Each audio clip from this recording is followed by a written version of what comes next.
Students good morning. Previous வீடியோவில் வந்து பார்த்தீங்க அப்படின்னா சீரியல் ரிசீவுக்கான போலிங் மெத்தடுக்கு கோடிங் வந்து நம்ம பார்த்தோம். இந்த வீடியோவில் வந்து பார்த்தீங்க அப்படின்னா சீரியல் ரிசீவில் வந்து நம்ம இன்டரப்ட்டில் வந்து எப்படி ஒரு டேட்டா வந்து ரிசீவ் பண்ணுறது அப்படிங்கிற பற்றி தான் பார்ப்போம். சரி வாங்க வீடியோக்குள்ளே போகலாம். இப்போ தான் நம்ம யூடியூப் சேனல் நீங்கள் ஃபஸ்ட் டைம் வாட்ச் பண்ணுறீங்க அப்படின்னா கீழே இருக்கிற ரெட் கலர் ஐக்கனை ப்ரெஸ் பண்ணி சப்ஸ்கிரைப் பண்ணிக்கோங்க. கூடவே பக்கத்தில் இருக்கிற பெல் ஐக்கனை ப்ரெஸ் பண்ணி ஆல்னு கொடுத்துங்க. அப்போ தான் நம்ம யூடியூப் சேனலில் போடுற வீடியோஸ் உங்களுக்கு இமீடியட் நோட்டிஃபிகேஷன் வந்து அப்டேட் ஆகும். இப்போ என்ன பண்ணுறேன், புது ப்ராஜெக்ட் ஃபைல் வந்து கிரியேட் பண்ணுறேன். ஃபைலில் போய்ட்டு நியூ ப்ராஜெக்ட் அப்படின்னு கொடுத்துறேன். அதில் மைக்ரோசிப் எம்பரர் இருக்குது. அதை வந்து என்ன பண்ணுறேன், அப்படியே நெக்ஸ்ட்டு கொடுத்தாரேன். நெக்ஸ்ட்டு கொடுத்து நம்மளுடைய கண்ட்ரோலர் வந்து நான் செலக்ட் பண்ணுறேன். பிக் 16F877A அப்படின்னு நான் கொடுத்தாரேன். 877Aன்னு கொடுத்துட்டு எகெயின் நெக்ஸ்ட் எகெயின் என்ன பண்ணுறேன், HCC8 கம்பெனியில் யூஸ் பண்ணுறேன். எகெயின் நெக்ஸ்ட்டு நம்மளுடைய ப்ராஜெக்ட் ஃபைல் நம்ம என்ன பண்ணலாம், சீரியல் RX அப்படின்னு போடலாமா. சீரியல் RXன்னு போட்டு நம்ம என்ன பண்ணலாம், இன்டரப்ட் RCIFன்னு போடலாமா. Serial _RX_ISR. ஏன்னா ஐஎஸ்ஆர்னா என்ன பண்ணுவோம், ரிசீவ் இன்டரப்ட்னு தான் அர்த்தம். இன்டரப்ட் சர்வீஸ் ரொட்டின்னு நம்ம சொல்லுவோம். அப்போ அதனால் ISR அப்படின்னு நான் மென்ஷன் பண்ணுங்க. எகெயின் நான் ஃபினிஷ் கொடுத்தாரேன். ஃபினிஷ் கொடுத்துட்டு நம்மளுடைய ப்ராஜெக்ட் ஃபைல் வந்து கிரியேட் ஆகட்டும். அதுக்கப்புறம் என்ன பண்ணலாம், இந்த main.csiயில் இருக்க ஃபைல் வந்து நான் அப்படியே காப்பி பண்ணிக்கிறேன். ஏன்னா இந்த ஃபைலில் இருக்க கோடு தான் நம்ம வந்து யூஸ் பண்ண போகிறோம். அதனால் அப்படியே காப்பி பண்ணி, ஏன்னா சீரியல் கோடிங் வந்து நான் ஃபஸ்ட் ரைட் பண்ண கோடிங் பார்த்தீங்கன்னா நான் எல்லாமே எக்ஸ்பிளைன் பண்ணியிருப்பேன். ஓகே, எக்ஸ்பிளைன் பண்ணாமல் நான் எந்த கோடிங் நான் ரைட் பண்ணல, எக்ஸ்பிளைன் பண்ணியிருக்கேன். அப்போ இங்கே சீரியல் இன்டரப்ட்டில் வந்து நம்ம என்ன ரைட் பண்ணணும் அப்படின்னு நான் உங்களுக்கு இன்டிமேட் பண்ணுறேன். ஓகே, இப்போ என்ன பண்ணணும், சோர்ஸ் ஃபைலில் போய்ட்டு ரைட் கிளிக் பண்ணி நியூங்கிற ஆப்ஷன் கிளிக் பண்ணுங்கள். நியூங்கிற ஆப்ஷன் கிளிக் பண்ணிட்டு main.c. இப்போ அந்த நியூ மெயின் அப்படிங்கிறதுல நியூ வந்து நம்ம ரிமூவ் பண்ணிடலாம். main.c அப்படிங்கிற மெயின் மட்டும் இருக்கட்டும். இப்போ main.c அப்படின்னு இருக்குது. இப்போ ஃபினிஷ் கொடுத்துங்க. இப்போ ஃபினிஷ் கொடுத்தீங்க அப்படின்னா உங்களுக்கு வந்து main.c சோர்ஸ் ஃபைல்ஸ் கீழே ஆயிரும். நம்ம பழைய main.c வந்து ரிமூவ் பண்ணிடலாம். இதில் வந்து என்ன பண்ணுறேன், இந்த இடத்த மட்டும் நான் மாடிஃபிகேஷன் பண்ணிக்கிறேன். ஓகே, மாடிஃபிகேஷன் பண்ணிட்டு as include XCC.h crystal frequency 4 MHz அதெல்லாம் யூஸ் பண்ணிங்க. Serial unit, okay, serial string அதெல்லாம் எழுதிருக்கேன். ஓகே, ஆனால் நம்ம இன்டரப்ட் எழுதினோம்னா இன்டரப்ட் ஒரு ஃபங்க்ஷனாக தான் எழுதுவோம். அந்த ஃபங்க்ஷன் வந்து நம்ம இங்கே கால் பண்ண மாட்டோம். கேரி சீரியல் ரிசீவ் அப்படின்னு எழுதிருக்கேன். அடுத்து வாய்டு மெயினில் என்ன பண்ணியிருக்கேன், வாய்டு TC = 0x80. எனக்கு என்ன பண்ணேன், RC7 பின்னை வந்து இன்புட்டாக யூஸ் பண்ணுறேன்னு சொல்லியிருக்கேன். போர்ட் C வந்து 0x0. இன்ஷியலாக அந்த பின் வந்து லோவில் இருக்கட்டும் அப்படின்னு சொல்கிறேன். அடுத்து சீரியல் யூனிட். சீரியல் யூனிட்னா சீரியல் கம்யூனிகேஷன் வந்து நான் என்ன பண்ணுறேன், இன்ஸ்லேஸ் பண்ணுறேன். அந்த இன்ஸ்லேஷனில் தான் நீங்கள் என்ன பண்ணணும், சம் மாடிஃபிகேஷன் பண்ணணும். இப்போ என்ன, TXSTA = 0x24, RCSTA 0x90, SBBRG = 25 நான் கொடுத்துருக்கேன். இப்போ எனக்கு என்ன பண்ணணும், இன்டரப்ட்டுங்கிற மோடை வந்து எனேபிள் பண்ணணும்ல. அப்போ இன்டரப்ட் எனேபிள் பண்ணணும் அப்படின்னா நான் வந்து என்ன பண்ணணும், சம் மாடிஃபிகேஷன் வந்து பண்ணணும். அந்த மாடிஃபிகேஷன் என்ன அப்படிங்கிறத நான் இன்டிமேட் பண்ணுறேன். ஓகே, பேக் வந்துடுறேன். பேக் வந்துட்டு இதுக்கான PPTs இருக்குது. அந்த PPT என்ன பண்ணுறேன் உங்களுக்கு தான் அப்டேட் பண்ணுறேன். Okay, day 15. Okay, port A தான் இருக்கீங்க. இங்கே வந்து day 60 serial communication day 70. Okay, external interrupt. இந்த எக்ஸ்டர்னல் இன்டரப்ட் தான் என்ன இருக்குது, அந்த சீரியல் கம்யூனிகேஷன் இன்டரப்ட் வந்து நம்ம எப்படி யூஸ் பண்ணணும் அப்படின்னு நமக்கு இருக்குது. பிளாக் டயக்ராம் அதை வந்து நான் எக்ஸ்பிளைன் பண்ணுறேன். ஓகே, அப்போ என்னன்னா நம்ம வந்து இதுக்கு முன்னாடி வந்து என்ன பண்ணியிருப்போம், நார்மலாக போலிங் மெத்தடில் வந்து ரைட் பண்ணோம். அது வந்து நார்மலாக நமக்கு ரன் ஆகிருக்கும். அதில் வந்து எந்த ஒரு இஷ்யூஸும் இருந்திருக்காது. ஆனால் ஒரு இன்டரப்ட்டில் நம்ம ரைட் பண்ணுறோம் அப்படின்னா என்ன பண்ணுவோம், எக்ஸாம்பிள் நான் சொல்லணும் அப்படின்னா நீங்களும் உங்கள் ஃப்ரெண்டை வந்து கம்யூனிகேட் பண்ணிக்கிட்டு இருக்கீங்க. உங்கள் கையில் மொபைல் ஃபோன் இருந்துச்சுன்னா என்ன ஆகும், மொபைல் ஃபோன் வந்து லிங்க் ஆச்சு அப்படின்னா நீங்கள் உங்கள் ஃப்ரெண்டோட கான்வர்சேஷன் வந்து அப்படியே கண்டினியூஸ் ஆகுமான்னு கேட்டால் கான்வர்சேஷன் வந்து கண்டினியூஸ் ஆகுது. எகைன் நீங்கள் என்ன பண்ணுவீங்க, ரெஸ்பான்ஸ் வந்து ஃபோனுக்கு தான் கொடுப்பீங்க, தவிர மற்ற இதுக்கு எதுவுமே நீங்கள் கொடுக்க மாட்டீங்க. ஓகே, நீங்கள் ஏதாவது ஒரு ஒர்க் வந்து அர்ஜென்ட்டாக பண்ணிகிட்டு இருந்தாலும் என்ன பண்ணுவீங்க, ஃபோன் ரிங் ஆச்சு அப்படின்னா யார் ஃபோன் பண்ணுறாங்க அப்படின்னு ஃபோனுக்கு தான் முதல் ப்ரியாரிட்டி கொடுப்பீங்க. அப்போ என்னது அப்படின்னா நம்ம ஒரு ஒர்க் பண்ணிகிட்டு இருக்கும்போது அந்த ஒர்க் வந்து என்ன பண்ணுவாங்க, நடுவில் வந்து டிஸ்டர்ப் பண்ணுறதா வந்து இன்டரப்ட் அப்படின்னு சொல்லுவோம். ஓகே, இப்போ இந்த ப்ரோக்ராமிங்லாம் அதான் இன்டரப்ட். ஓகே, இன்னும் தெளிவாக எக்ஸாம்பிள் சொல்லணும் அப்படின்னா ஒரு ஷாப்பிங் மால் இருக்குது. அந்த ஷாப்பிங் மாலில் வந்து லிஃப்ட் வந்து 0th ஃப்ளோர் வந்து 10th ஃப்ளோர் வரைக்கும் போகணும். நான் வந்து 5th ஃப்ளோர் நான் ப்ரெஸ் பண்ணியிருக்கேன் அப்படின்னா 5th ஃப்ளோர் வரைக்கும் போயிட்டு இருக்கும். ஆனால் வந்து இடையிலே ஃபயர் டிடெக்ட் ஆச்சுன்னா என்ன ஆகும், நான் ப்ரெஸ் பண்ண ஃப்ளோருக்கு போகாமல் இடையிலே வந்து லிஃப்ட் ஸ்டாப் ஆகி எனக்கு என்ன ஆகும், லிஃப்ட்டுக்குள்ளே இருக்கவங்கள வெளியே இறக்கி வரும். ஓகே, இதான் வந்து இன்டரப்ட்லாம் ஒர்க் பண்ணுறது. அப்போ இந்த இன்டரப்ட் வந்து இங்கே அது எப்படி ஒர்க் ஆகுது அப்படின்னு நம்ம சொல்கிறோம். இப்போ நம்ம பார்க்க போது வந்து பார்த்தீங்க அப்படின்னா RCIF. ஓகே, RCREG அப்படிங்கிறது வந்து நம்ம ரிசீவ் இன்டரப்ட். RCREG அப்படிங்கிறது ரிசீவ் ரிஜிஸ்டர்னு நம்ம சொல்லுவோம். அந்த RCIF அப்படிங்கிறது தான் ரிசீவ் இன்டரப்ட்னு நம்ம சொல்லுவோம். ஓகே, அப்போ அந்த ரிசீவ் இன்டரப்ட்டில் வந்து என்ன பண்ணுவோம், RCIE வந்து நம்ம இனிஷியலாகவே ஹை பண்ணி விட்டுருவோம். கோடிங் என்ன பண்ணுவேன், மேனுவலாக நான் ஹை பண்ணிடுவேன். RCIF மட்டும் தான் நமக்கு டேட்டா வந்து ஓவர் ஆகாதான் செக் பண்ணி எனக்கு அவுட்புட் வரும். அப்போ இங்கே யூஸ் பண்ணி வந்து பார்த்திங்க அப்படின்னா அண்டு கேட். அப்போ RCIயும் RCIFம் ஒன்றா இருந்துச்சுன்னா என்ன அவுட்புட் வந்து 1ன்னு வரும். அப்போ அந்த அண்டு கேட்லேருந்து அவுட்புட் 1ன்னு வந்துட்டு அதுக்கப்புறம் என்ன பண்ணுவீங்க, இங்கே வந்து ஒரு ஆர் கேட் யூஸ் பண்ணுங்க. எந்த இன்புட்டுமே வந்து ட்ரூவாக இருக்கணும்னு அவசியம் இல்லை. அப்போ இந்த இன்டரப்ட் 1 இருந்துச்சு அப்படின்னா மற்ற இன்டரப்ட் 0 வந்தாலும் என்ன ஆகும், அவுட்புட் வந்து 1 தான். ஓகே, அப்போ அதுக்கப்புறம் என்ன பண்ணுங்க, PEIE peripheral interrupt enable. Okay, இப்போ பெரிஃபெரல் இன்டரப்ட் எனேபிள்ங்கிறது நமக்கு என்ன ஆகணும், 1 ஆகணும்.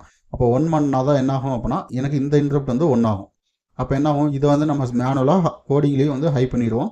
இப்போ இந்த பிட்டும் ஒன்றாகும். அப்போ ஒன்றாச்சு அப்படின்னா என்ன ஆட்டோமேட்டிக்காக வந்து அவுட்புட் வந்து 1ன்னு வந்துடும். ஓகே, ஏன்னா நமக்கு ஆல்ரெடி என்ன ஆயிடுச்சு, RCIFல வந்து ஒரு பின் வந்து 1 ஆயிருக்கு. அப்போ என்ன ஆயிரும், ஆட்டோமேட்டிக்காக 1ன்னு வரும். எகைன் என்ன ஆயிருக்கு, GIE குளோபல் இன்டரப்ட் எனேபிள்.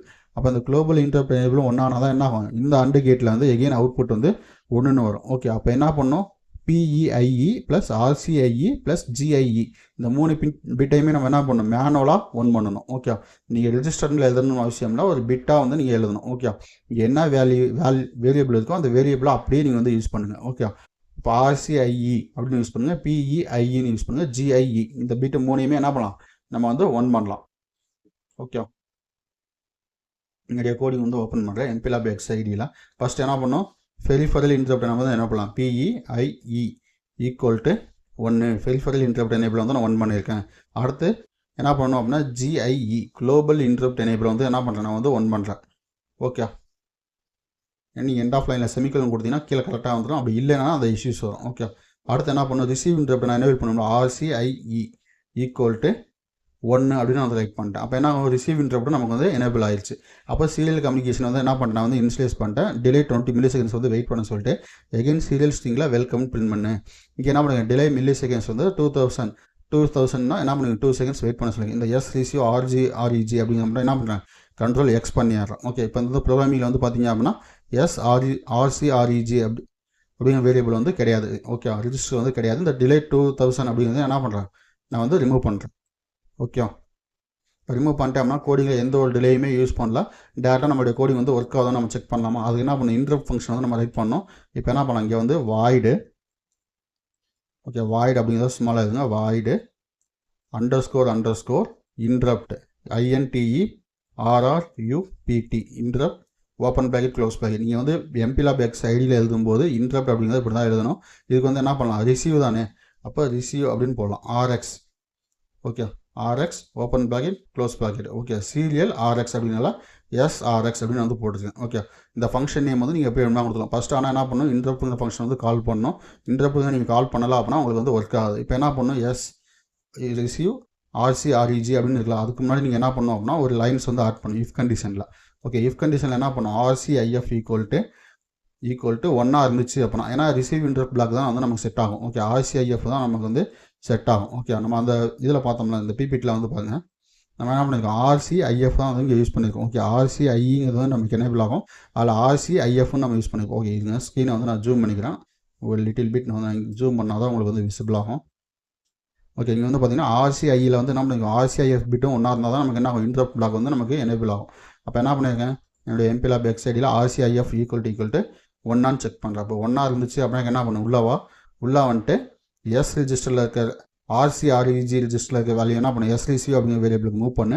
அதுக்கப்புறம் என்ன பண்ணுங்க, RCIF வந்து எகெயின் மேனுவலாக சாஃப்ட்வேரில் வந்து எஜ்ஜிலோ பண்ணுறேன். ஏன்னா அடுத்த இன்டரப்ட்டுக்காக என்ன பண்ணும், எனக்கு வந்து வெயிட் பண்ணணும். ஓகே, இந்த டேட்டா என்ன பண்ணும், அடுத்த இன்டரப்ட்டுக்காக நமக்காக எகெயின் வெயிட் பண்ணணும். அப்போ அதனால் என்ன பண்ணிட்டேன், அந்த பிட்டை வந்து நம்ம கிளியர் பண்ணிட்டோம். ஓகே, வேறெல்லாம் எதுவுமே இல்லை, அந்த பிட்டை கிளியர் பண்ணுறதுக்காக தான் என்ன பண்ணியிருக்கேன் அப்படின்னா RCIF வந்து நான் ஜீரோ பண்ணியிருக்கேன். ஓகே, இப்போ வந்து என்ன பண்ணலாம் அப்படின்னா இந்த கோடிங்கை கம்பைல் பண்ணிவிட்டு நம்ம வந்து செக் பண்ணி பார்க்கணுமா ஒர்க் ஆகுதா இல்லையான்னு. இப்போ இதான் வந்து இதுக்கான இன்டரப்ட் ஃபங்க்ஷன். இப்போ என்ன பண்ணுற, ப்ரொடக்ஷனில் போய்ட்டு பில்டு மெயின் ப்ராஜெக்ட். ஓகே, இப்போ ப்ராஜெக்ட் வந்து பார்த்திங்க அப்படின்னா பில்ட் ஆகுது, ஒரு ஓப்பன் க்ளோஸ் கேலிபேசிஸ் வந்து நமக்கு இல்லை, அதனால் இந்த இஷ்யூஸு. இப்போ என்ன பண்ண, க்ளோஸ் கேலிபேசிஸ் போட்டேன். ஓகே, இப்போ ப்ரொடக்ஷனில் பில்டு மெயின் ப்ராஜெக்ட். இப்போ நம்மளுடைய ப்ராஜெக்ட் வந்து பில்ட் ஆகுது, ப்ராஜெக்ட்டில் எந்த எரர்ஸும் இல்லைன்னு நினைக்கிறேன். ஏன்னா எரர்ஸ் இருந்துச்சுன்னா டக்குன்னு நமக்கு எரர்ஸ் ஷோ ஆகும். இப்போ எரர்ஸ் எதுவும் இல்லை. இப்போ நான் என்ன பண்ணுறேன், ப்ரோட்டேஸில் வந்து நான் ஆல்ரெடி ஓப்பன் பண்ண டிசைனவே சேவ் ப்ராஜெக்ட் அஸ் கொடுத்துருக்கேன். ஏன்னா சீரியல் RX போல்னு இருக்கா, என்ன பண்ணுறேன், ஃபைலில் போய்ட்டு சேவ் ப்ராஜெக்ட் அஸ்ன்னு நான் கொடுத்துட்டு என்ன பண்ணுறேன், இதை வந்து பேக் வந்தார், ஒரு ஸ்டெப் பேக் வந்துட்டு சீரியல் RX ISR அப்படின்னு இருக்கா, அதை வந்து நான் கிளிக் பண்ணுறேன். கிளிக் பண்ணிவிட்டு இங்கே என்ன பண்ணலாம், அதே நேம் வந்து கொடுக்கலாமா, சீரியல் போல்னு இருக்கிறத வந்து என்ன பண்ணலாம், நம்ம சீரியல் ISR அப்படின்னு வந்து கொடுக்கலாம். ஓகே, கேப்ஸ் லாக்கில் ISR அப்படின்னு கொடுத்துட்டு சேவ் பண்ணிடுறேன். ஃபைலை சேவ் பண்ணேன் அப்படின்னா சீரியல் RX ISRன்னு இருக்குது. இப்போ என்ன பண்ணலாம், ஐஸை டபுள் கிளிக் பண்ணி ப்ரோக்ராம் ஃபைல் வந்து லோட் பண்ணுங்கள். ஓகே, ப்ரோக்ராம் ஃபைலை ரைட் கிளிக் பண்ணிவிட்டு எகெயின் நான் பேக் வந்துடுறேன். பேக் வந்துட்டு நம்மளுடைய கோடிங் லோட் பண்ணோம், சீரியல் RX ISR அப்படிங்கிறத கிளிக் பண்ணிட்டு டிஸ்ட்டில் டிஃபால்ட்டில் ப்ரொடக்ஷனில் சீரியல் RX ISR அப்படின்னு அதை கிளிக் பண்ணி ஓகே கொடுத்துட்டேன். இப்போ எகெயின் ஓகே. இப்போ வந்து பார்த்திங்க அப்படின்னா ப்ளே பண்ணுறேன். ப்ளே பண்ணும்போது நமக்கு வந்து இங்கே வந்து பார்த்தீங்கன்னா வெர்ச்சுவல் டெர்மினல் வந்து நமக்கு ஓப்பன் ஆகலாம். அப்போ என்ன பண்ணணும், டீபக் அப்படிங்கிற ஒரு ஆப்ஷன் இருக்குது, அதுக்கு போயிட்டு வெர்ச்சுவல் டெர்மினல் அப்படிங்கிறத கிளிக் பண்ணுங்கள். இப்போ வந்து பார்த்தீங்க அப்படின்னா வெல்கம்னு பிரிண்ட் ஆயிருக்கு. இதில் என்ன பண்ணணும், கேப்ஸ் லாக் ஏன்னு ப்ரெஸ் பண்ணிங்கன்னா என்ன ஆகும், நமக்கு வந்து RCREG ரிஜிஸ்டர் வந்து நமக்கு இதாகணும். ஓகே, நான் கேப்ஸ் லாக் ஆன் பண்ணிட்டு ஏன்னு ப்ரெஸ் பண்ணுறேன், EDU ப்ராடக்ட் லேப் ஒரு டைம் தான் பிரிண்ட் ஆகும். ஓகே, அடுத்து நான் பீன்னு ப்ரெஸ் பண்ணுறேன், தேங்க்ஸ் ஃபார் வாட்சிங்.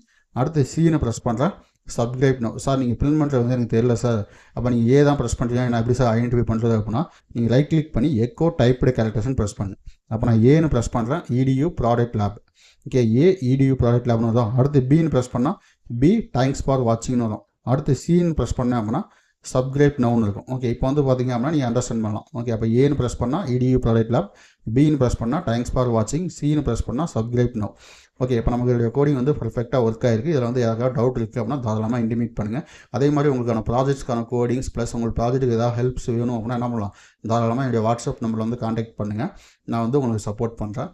ஓகே, அதே மாதிரி இந்த வீடியோஸில் ஏதாவது டவுட் இருக்குது அப்படின்னா தாராளமாக கீழே கமெண்ட் பாக்ஸில் கமெண்ட் பண்ணுங்கள், அதுக்கு நான் ரிப்ளை பண்ணுறேன். Okay guys, thank you.